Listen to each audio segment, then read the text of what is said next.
cho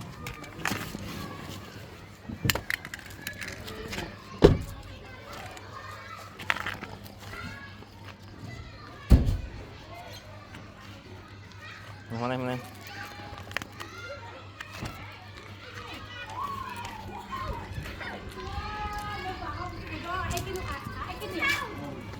phụ mà con bón nó lên.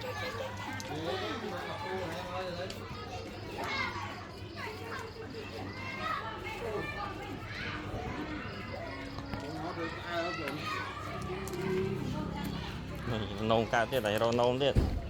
liệt khao tận nó mới rồi nông tiết nông ăn cháy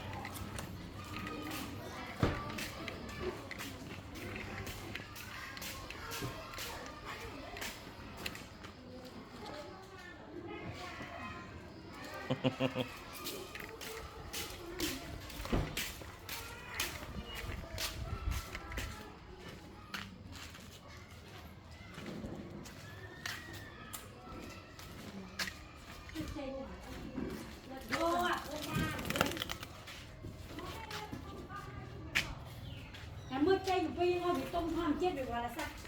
mà ở đây vì mấy bạn không nắng mà cái trong ngày nó ít tao qua đây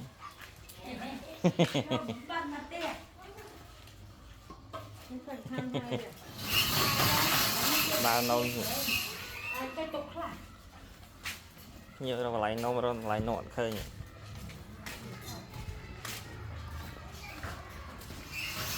thay ở tay nè đây